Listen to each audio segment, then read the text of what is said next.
Dear students, today I am going to explain Honeydew, the book of class 8, and the poem is When I Set Out for Linus.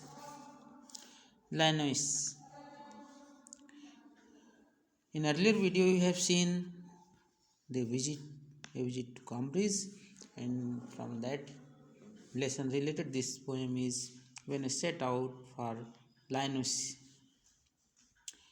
The poet of this poem is Thomas Hardy. Thomas Hardy was a young apprentice architect, British poet and novelist. Thomas Hardy जो थे एक British poet और novelist थे, और this story of his life a marvelous story which is unconfidential, which is unbelievable, and that is true.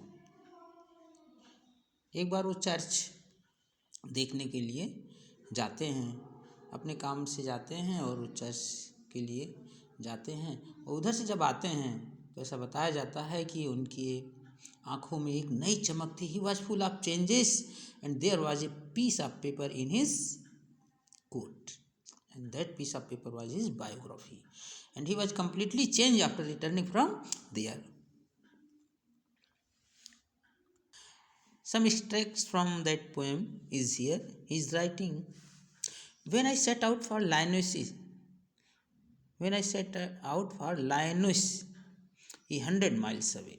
जब मैं लाइनोसिस के लिए प्रस्थान किया, जो कि लगभग 100 मील दूर था. The rhyme was on the. इस पे राइम जो होता है पाला या तुषार, जो ठंडी में आप देखते होंगे जो सफ़ेद सफ़ेद घासों पर गिरा रहता है, ओस की जो बूंदें रहती हैं, उसका जो बड़ा रूप रहता है क्या करता है, तुषार कहलाता है. ठीक है, पाला जिसे कहते हैं पाला पड़ रहा है, तो चारों तरफ तुषार ही तुषार था, पाले ही पाले थे. एंड स्टार लाइट लिट माई लोनसमनेस. और स्टार लाइट मतलब तारों की जो प्रकाश थी मेरे अकेलेपन पर, लोनसमनेस मतलब एकांत में मेरे ऊपर पड़ रही थी. When I set out for Linus 100 miles away, जब मैं लाइनस के लिए प्रस्थान किया जो कि 100 मील दूर था. What would be chance at Linus while I should sojourn there? सोजोन मतलब स्टे करना, रुकना. मुझे वहाँ क्या देखने को मिलेगा, लाइनस में क्या देखने को मिलेगा. while I should sojourn there, जब मैं वहाँ रुकूंगा, ठहरूंगा, तो वहाँ क्या देखने के लिए मिलेगा. No profit dearest declare. कोई प्रॉफिट उन्हें कहा जाता है, मुस्लिम भाइयों का जो पैगंबर होते हैं उन्हें कहा जाता है. कोई प्रॉफिट पूर्ण रूप से डिक्लेयर नहीं कर सकता, बता नहीं सकता. ना डिड वाइजेस्ट विजार्ड गेस, और न ही सबसे बुद्धिमान विजार्ड मतलब जादूगर अनुमान लगा सकता है. What would be chance at Lyonnesse while I should sojourn there.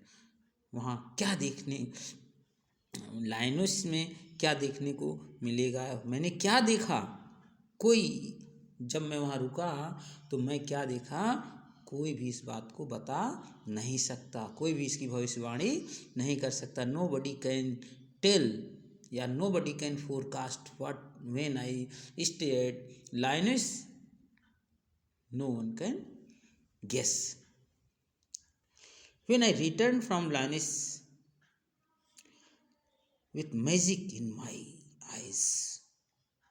Poet is explaining कि जब मैं लायनिस से वापस आया तो मेरी आँखों में जादुई चमक थी.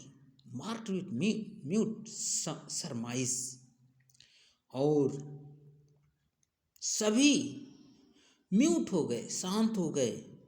सरमाइज और शंका हो गया. सभी के मन में एक डाउट आने लगा कि इस बंदे के अंदर क्या हो गया, इस व्यक्ति के अंदर क्या बदलाव आ गया कि इसकी आंखों में चमक है, इसके चेहरे पर अजीब कांति है, इसके व्यवहार में अजीब परिवर्तन है. वहाँ से आने के बाद everybody was silent and everybody was doubtful. What happened with him in Linus. My radiance rare, my radiance rare, और मेरे चेहरे की जो कांति थी, रेडियंस मतलब जो कांति थी, चमक थी, वो बहुत कम देखने को मिलती है। रेयर कहते नहीं, रेयर कैसे होता है, बहुत कम ऐसे होता है, तो बहुत कम थी जो मेरे चेहरे पर चमक थी, वह काफ़ी डिफरेंट थी, लोगों से काफ़ी अलग थी, और ऐसी थी कि सबके लिए सोचने मजबूर कर। And that was fathomless, nobody can measure, unmeasurable, जिसे मापा न जा सके, जिसे मापा न जा सके, जिसकी गहराई को कोई माप न पावे, वो क्या कहलाता? अगाध, एक शब्द आता है अगाध। ऐसी गहराई जिसकी कोई माप न हो, फेदमलेस कहलाता है। जो मेरे चेहरे की चमक थी वो बहुत रेयर थी और फेदमलेस मतलब अगाध थी। कब? When I return from Lyonnesse with magic in my eye, जब मैं लॉयनेस से लौटा तो मेरी आँखों में एक जादू था, एक चमक थी। I was different from earlier when I return from there. This is the experience of the poet, and it is true, whenever you go for any religious places, you found himself something different than earlier. जब भी व्यक्ति किसी भी परेशानी में होता है, परिस्थिति में होता है, किसी भी प्रकार की डिफ़िकल्टीज में होता है, तो विशेष तौर पर अपने धार्मिक स्थल पर जाता है, अपने उस धार्मिक अनुष्ठान को करता है जिससे मन को शांति मिलती है, जो कि अल्टीमेट चॉइस है व्यक्ति का।